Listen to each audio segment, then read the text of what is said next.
दोस्तों, स्वागत है आप सभी का आपके अपने YouTube चैनल ट्रिनिटी इंस्टीट्यूट पर।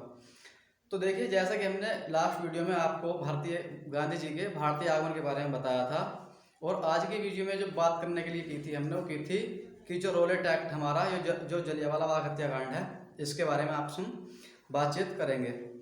तो देखिए, ये जो टॉपिक है, आज का जो हम टॉपिक लेकर के आए हैं, ये आपके आने वाले एग्जाम के लिए बहुत ही उपयोगी है। और आपने कितनी एग्जाम में देखा भी होगा कि आपको जलियांवाला बाग हत्याकांड से या रोलेट एक्ट से, कि रोलेट एक्ट था क्या, कौन सन में हुआ था, इसमें क्या कार्य हुआ था, ये सब आपको देखने को मिला होगा। आप लुसेंट एनसीईआरटी बहुत सारी पुस्तकें पढ़ते हैं तो उसमें देखने को मिलेगा। तो हम आज बात करेंगे रोलेट एक्ट और जलियांवाला बाग हत्याकांड की। और आपसे विनती करता हूँ, यदि आप इस चैनल पर नए हैं या ये वीडियो हम पहली बार देख रहे हैं, तो चैनल को सब्सक्राइब करें। और हमने इससे पहले जो मोस्ट टॉपिक हैं, जो आज तक अभी तक एग्जामों में पूछे गए क्वेश्चनों के जो जितने भी सारे महत्वपूर्ण टॉपिक हैं, वो हमने सारे डाल दिए हैं। अगर आपको कुछ नया शब्द इस टॉपिक में देखने को मिले, तो हम उस शब्द की पहले ही पिछली वीडियो में व्याख्या कर चुके हैं। तो आप पिछली वीडियो जाके देख सकते हैं कि हमने कौन कौन से टॉपिक आपको दिए हैं। तो आइए हम शुरू करते हैं आज के इस वीडियो के बारे में।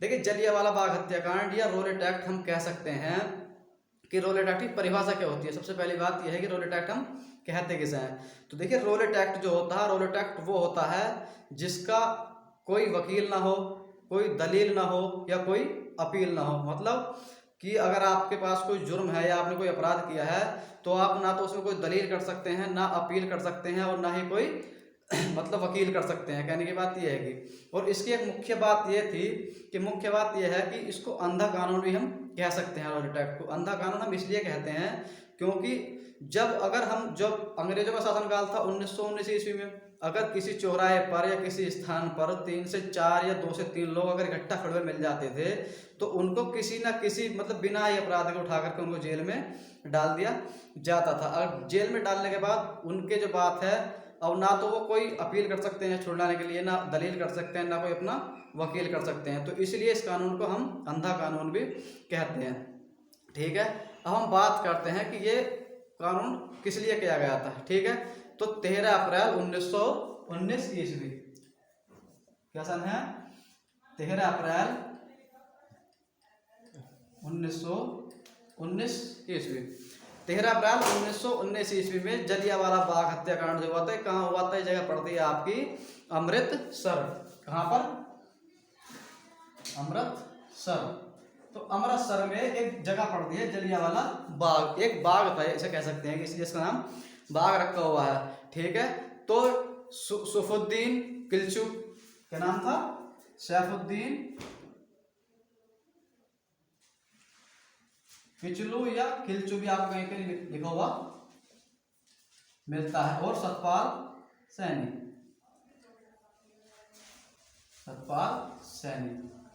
सतपाल किल्चू या सतपाल सैनी। ठीक है, अब जब हमने अभी बात की थी कि रोलेट एक्ट में ये बताया गया था कि किसी व्यक्ति को 2 से 4 अगर व्यक्ति कहीं खड़े हुए मिल जाते हैं, तो उनको उठा करके जेल में डाल दिया जाता है। तो इसी प्रकार सैफुद्दीन किल्चू और सतपाल सैनी को भी इस एक्ट के तहत गिरफ्तार कर दिया गया था। लेकिन इसकी गिरफ्तारी होने के बाद इनको किस प्रकार से छुड़ाया जाए, या इनके बारे में किस प्रकार का हम सलाह ले सकते हैं, निर्णय ले सकते हैं, इसी को सुलझाने के लिए कुछ लोगों ने जो है अमृतसर में एक जगह पड़ती है जलियांवाला बाग, ठीक है, जलियांवाला बाग, और उसकी डेट क्या थी? 13 अप्रैल 1919 ईस्वी। 13 अप्रैल 1919 ईस्वी में अमृतसर में जलियांवाला बाग में इन दोनों को छुड़ाने के लिए, आपस में सलाह मशवरा करने के लिए कुछ लोगों ने मीटिंग लगाई या सभा लगाई। ठीक है, अब इस पर जब सभा लगाई, आप ऐसे मान सकते हैं कि ये कोई बाग है, या इसमें से कहीं से भी आने का रास्ता है, या आप इस तरीके से रास्ता ले सकते हैं, या यहाँ पर लोग बैठे होते हैं, तो यहाँ पर एक कुआं भी हो सकता है। देखिए, बाग में कोई पेड़ है, पौधे हैं, खेती है, तो वहाँ पर कुआं भी होगा। तो इसमें बैठे हुए लोग सभा कर रहे थे। ठीक है, और सभा करने के बाद आपने एक नाम सुना होगा, जनरल डायर। क्या नाम सुना होगा आपने? General Dyer. जनरल डायर जो उस समय हमारे सेना के नायक थे, अंग्रेजी सेना के। इनका अगर आपको नाम लिखना हो तो आप लिख सकते हैं General Reginald, General Reginald, General Reginald Dyer, ये इनका पूरा नाम है। सही है, अब इन्होंने यहाँ पर जितने लोग सभा कर रहे थे, इन्होंने इस सभा पर यहाँ पर आए हुए लोगों पर जो निहत्थे थे, जो हथियार जिनके पास नहीं थे, उन पर आकर के गोलियां चलवाई। अब सबसे बड़ी जो बात है वो यहाँ पर यह सोचने वाली है कि आपने सब किताबों में इतना पढ़ा होगा कि जलियांवाला बाग हत्याकांड में जनरल डायर ने भारतीयों पर गोली चलवाई, सही है। लेकिन आप अपने दिमाग में बात सोचिए कि जनरल डायर को इन्फॉर्मेशन किसने दी, यानी कि सूचना किसने दी कि वहां पर ये लोग मीटिंग कर रहे हैं। ठीक है, सोचने की बात है। तो जो मीटिंग करते हैं, तो जो हमें मतलब जनरल डायर को सूचना दी थी, उनका नाम हम बता दें, उनका नाम है हंसराज। हंसराज एक भारतीय लोग थे, मतलब भारतीय थे। इन्होंने जनरल डायर को सूचना दी थी कि जलियांवाला बाग में कुछ लोग मतलब मीटिंग कर रहे हैं या सभा कर रहे हैं। तो इसके अनुसार ही उन्होंने ना तो कुछ सोचा ना समझा, डायरेक्ट क्या दिया, गोली चलाने का आदेश दिया। ठीक है, अब उसके बाद में अगर हम बात करें कि 1919 ईस्वी में हमारे देश में शासनकाल किसका था, तो 1919 ईस्वी में हमारे यहाँ शासनकाल था लॉर्ड चैम्सफोर्ड का। किसका था? लॉर्ड चैम्सफोर्ड का। देखिए, लॉर्ड चैम्सफोर्ड को हम इसके कहते हैं मॉन्टेग्यू चैम्सफोर्ड सुधार भी कहते हैं। क्या कहते हैं इसको? मॉन्टेग्यू चैम्सफोर्ड सुधार, चैम्सफोर्ड सुधार भी कहते हैं। अब इसे मॉन्टेग्यू चैम्सफोर्ड सुधार को कहते हैं, यह बात आती है, प्रश्न पूछा जाता है अधिकतर। मॉन्टेग्यू चैम्सफोर्ड सुधार हम इसको इसलिए कहते हैं क्योंकि जो चैम्सफोर्ड थे, अंग्रेजी थे, उनका हमारे यहाँ देश में जो था शासनकाल था, और जो मॉन्टेग्यू थे ये हमारे देश के उस लंदन में किसी सभा के पद पर आश्रित थे। ठीक है, जो मॉन्टेग्यू थे लंदन में किसी पद पर आश्रित थे, और जो चैम्सफोर्ड थे उनका भारत में हमारे यहाँ शासनकाल था। ठीक है, और अगर हम बात करें कि उस समय पंजाब के उपराज्यपाल कौन थे, क्या बात करते हैं, बहुत महत्वपूर्ण क्वेश्चन है ये। उस समय पंजाब के उपराज्यपाल कौन थे, तो माइकल डायर उस समय 13 अप्रैल 1919 ईस्वी के समय पंजाब के उपराज्यपाल थे, जिसके आदेश पर, इसके आदेश पर, और किसने? जनरल डायर ने माइकल डायर के आदेश पर जनरल डायर ने जलियांवाला बाग में बैठे हुए लोगों पर गोली चलाने का आदेश दिया। ठीक है, और जनरल डायर की मृत्यु कब हुई थी? जनरल डायर की मृत्यु हुई थी 1927 ईस्वी में। बहुत महत्वपूर्ण क्वेश्चन है, 1927 ईस्वी में। जनरल डायर को मानने वाले भारतीय सैनिक का नाम आपको बताना है। जो महत्वपूर्ण क्वेश्चन है वो आपका, कि जनरल डायर को मानने वाले भारतीय सैनिक का नाम। तो जनरल डायर को मानने वाले सैनिक का नाम क्या था? उधम सिंह। क्या नाम था? उधम सिंह ने 1927 में जनरल डायर को लंदन में जाकर के गोली मारी थी। यह आपने पढ़ा भी होगा और देखा भी होगा, सही है। मृत्यु तो हो गई इनकी, लेकिन अब बात करते हैं कि अब यहाँ पर जनरल डायर की मृत्यु हुई। ठीक है, अभी माइकल डायर हैं, इनकी मृत्यु हुई होगी। तो इनकी मृत्यु कहाँ पर हुई थी? 1940 ईस्वी में। ठीक है, 1940 ईस्वी में माइकल डायर की मृत्यु हो गई थी। ठीक है, अब हम बात करते हैं जांच की।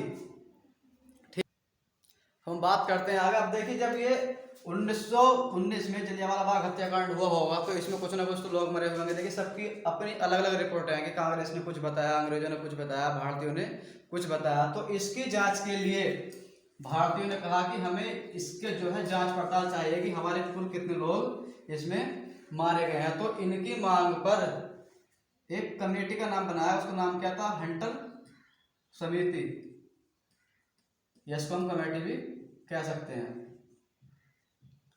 हंटर समिति या हंटर कमेटी। हंटर कमेटी या हंटर समिति क्या थी? हंटर समिति में 7 लोग थे जो सदस्य थे इस समिति के, 7 सदस्य थे इसके। ठीक है, जिसमें हमारे 4 कौन थे? 4 अंग्रेज थे, और 3 कौन थे? वो 3 थे हमारे भारतीय। ठीक है, ये क्वेश्चन आपके क्लियर है। हंटर समिति में हमारे 7 लोग सदस्य थे, 7 में से 4 अंग्रेज थे और 3 भारतीय थे। ठीक है, अब जो इस टॉपिक से सबसे महत्वपूर्ण क्वेश्चन जो बनता है वो ये बनता है कि भारत में गांधी जी का यह प्रथम अखिल भारतीय आंदोलन था। देखिए, कोई अगर आपसे पूछे कि गांधी जी का प्रथम अखिल भारतीय, यानी अखिल भारतीय मतलब है कि पूरे भारतीयों के सहयोग के लिए, पूरे भारतीयों के हितों के लिए, तो पहला यानी कि प्रथम अखिल भारतीय आंदोलन आंदोलन प्रथम भारतीय अखिल भारतीय आंदोलन किसे कहते हैं हम? 13 अप्रैल 1919 को 13 अप्रैल 1919 को 13 अप्रैल 1919 को क्या कहते हैं? प्रथम अखिल भारतीय आंदोलन, जो गांधी जी ने भारतीयों के लिए या भारतीयों के हित के लिए किया था। सही है। और हम बात करें अगर अब 7 समिति के जो बन गई, हंटर आयोग की जो समिति बनी, सही है, ये तो बन गई, किसके अनुसार बनाई गई थी? ये बनाई गई थी हमारे अंग्रेजों के अनुसार। ठीक है। अब गांधी जी की यानी कि कांग्रेस, उस समय कांग्रेस का पार्टी बन चुकी थी। कांग्रेस जो थी, कांग्रेस में 5 लोगों की समिति बनाई गई। कितने लोगों की? 5 सदस्यों। जो 5 सदस्य थे वो इसके हेड थे, यानी कि जो भी अगर जांच पड़ताल करनी है, कहीं से कुछ लाना है, पूछना है, जो सूचना देनी है, वो इन्हीं 5 लोगों को देनी है। सही है। 5 लोगों को देने के बाद इसमें महात्मा गांधी थे, मोतीलाल नेहरू थे, और जो चित्तरंजन दास थे, अय्याज परिजर थे, और M.J. जयकर थे। ठीक है। अब हम बात करते हैं कि इसके बाद में किस किन लोगों ने अपनी उपाधियां लौटाई, जो महत्वपूर्ण क्वेश्चन बनता है। जैसे रविन्द्रनाथ टैगोर को नाइट कहते हैं, या हम गांधी जी को केसरी हिंद कहते हैं, तो इन्होंने कब लौटाई थी? सही है।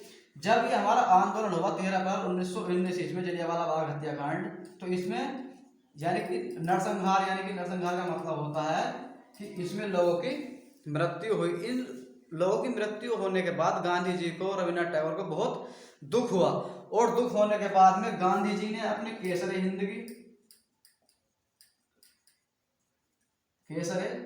और रविन्द्रनाथ टैगोर ने अपनी नाइट की उपाधि वापस कर दी थी। ठीक है। ये 2 क्वेश्चन आपके लिए बहुत महत्वपूर्ण है। इस घटना के बाद गांधी जी ने अपनी केसरी हिंद की उपाधि और रविन्द्रनाथ टैगोर ने अपनी नाइट की उपाधि वापस लौटा दी थी। ठीक है। अब हम बात करते हैं एक विंस्टन चर्चिल, आपने नाम सुना होगा, विंस्टन चर्चिल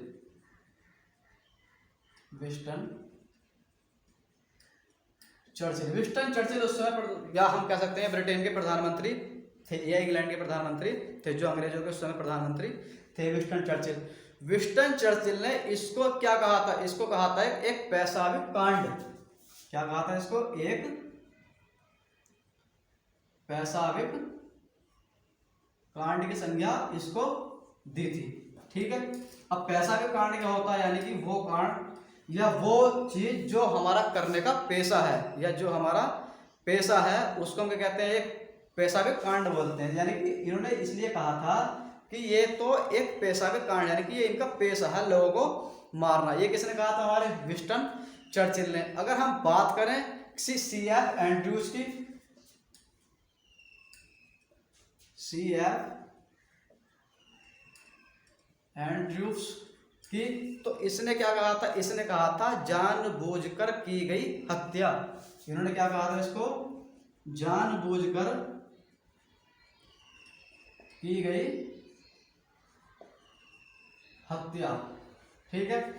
C.F. एंड्रूज ने कहा था जानबूझकर की गई हत्या, और जो विंस्टन चर्चिल थे, इन्होंने कहा था इसको एक पैशाबिक कांड। ठीक है। और देखिए, अगर हम बात करनी हो किसी भी टॉपिक की, या किसी भी हम सैनिक की, जो हम लॉर्ड इस देश में आए थे, तो किसी ना किसी ने अपने, या तो निर्धनता के, जो निर्दयता कहते हैं, जो बिल्कुल निर्दल होता है, जिसमें मतलब कट्टर होता है, बहुत ऑर्थोडॉक्स होता है, तो किसी ना किसी रूप में वह अपनी एक छाप छोड़ा गया। कोई ज़्यादा भारतीयों से प्रेम करता था तो उसको उस श्रेणी में रखा गया, कोई ज़्यादा नफरत करता था तो उसके उसी श्रेणी में रखा गया। तो ऐसे ही जनरल डायर ने कितने भारतीय लोगों को मारा होगा कि आप आंकड़ा लगा सकते हैं कि कितने लोग उस बाग में सभा कर रहे होंगे। लेकिन इसके बाद भी इसको वहां से छोड़ दिया गया, और इसको क्या कहा गया था? इसको संज्ञा दी गई थी ब्रिटिश साम्राज्य का शेर। क्या कहा गया था? ब्रिटिश के साम्राज्य का शेर। ठीक है। आपको ये 4 क्वेश्चन महत्वपूर्ण रखने, 4-5 क्वेश्चन जो हैं। एक तो कि महात्मा गांधी ने कौन सी उपाधि लौटाई थी, और रविन्द्रनाथ टैगोर ने कौन सी उपाधि लौटाई थी, और दूसरी बात विंस्टन चर्चिल ने इसको क्या संज्ञा दी, या C.F. एंड्रूज ने इसको क्या संज्ञा दी, या जनरल डायर को वहां की ब्रिटेन सरकार ने क्या संज्ञा दी थी, या क्या उपाधि दी थी। ठीक है। तो आज की हमने इस वीडियो में जितने महत्वपूर्ण क्वेश्चन बन सकते थे, या जितने भी आपको इस टॉपिक से जितने क्वेश्चन आपको देखने को मिलेंगे, वो आपको या तो पिछले कई एग्जाम में आ चुके हैं या आपके आने वाले एग्जामों में आएंगे। ठीक है, जैसे ही ये लॉकडाउन खत्म होगा आपके पास भर्तियों की बौछार होगी, या लेखपाल, Uttar Pradesh police, SSC, steno, clerk, समूह गए, और आप किसी भी रेलवे के देखिए, रेलवे का ग्रुप डी का पेपर आ रहा है, एनटीपीसी का आ रहा है, तो सभी प्रकार के जितने भी एग्जाम्स हैं, सभी प्रकार के एग्जामों में ये जितने टॉपिक हम आपको पढ़ा रहे हैं, जितने क्वेश्चन आपको बता रहे हैं, ये सारे आपको ज़्यादा से ज़्यादा लगभग इसमें से ही आपको देखने को मिलेंगे। ठीक है, और मैं एक बात आपको बता दूं कि देखिए कोई भी चीज़ कठिन नहीं होती पढ़ने में। ठीक है, अगर आप कहें कि भाई वो लड़का तो बहुत तेज पढ़ता है, या वो ज़्यादा पढ़ने में तेज है, उसका मैथ अच्छा है, या उसकी जीएस अच्छी है, या उसकी रीजनिंग अच्छी है, देखिए तेज कोई नहीं होता, एक्सपर्ट कोई नहीं होता है। सब क्या करते हैं, सब उस चीज़ को समय देते हैं। ठीक है, अगर आप किसी चीज़ को समय दोगे तो आप उसमें एक्सपर्ट हो जाओगे, आप अगर खेल को समय दोगे तो खेल में एक्सपर्ट हो जाओगे। तो सब चीज़ जो है वो है समय की, और समय आपके पास बहुत कम है, यानी कि आपको लॉकडाउन खत्म होने के बाद ही आपके पास भर्तियाँ ही भर्तियाँ होंगी। तो आपको जितनी भी मेहनत करनी, जितना भी समय देना है, 6 घंटे 8 घंटे आपको इसी में देना है, क्योंकि ये एक ऐसा समय है, ये एक ऐसा गोल्डन चांस है आपके पास कि जो कोई दे ही नहीं सकता। क्योंकि इस समय आपके पास कोई एक्स्ट्रा वर्क नहीं है, आपको काम नहीं है, खेती का सारा काम, अगर आप गांव से बिलोंग करते हैं तो खेती का सारा काम हो चुका, आपके पास सिर्फ क्या काम बचा है इस समय, केवल पढ़ाई करना। तो हम जितनी मेहनत हम आपके साथ पढ़ाने में कर रहे हैं, उतनी ही आप मेहनत हमारे साथ पढ़ने में कीजिए। आपके 3 से 4 महीने बाद आपको किसी न किसी सर्विस में चांस मिलेगा, या आपको किसी न किसी पद पर नियुक्ति हो जाएगी। धन्यवाद, नमस्कार।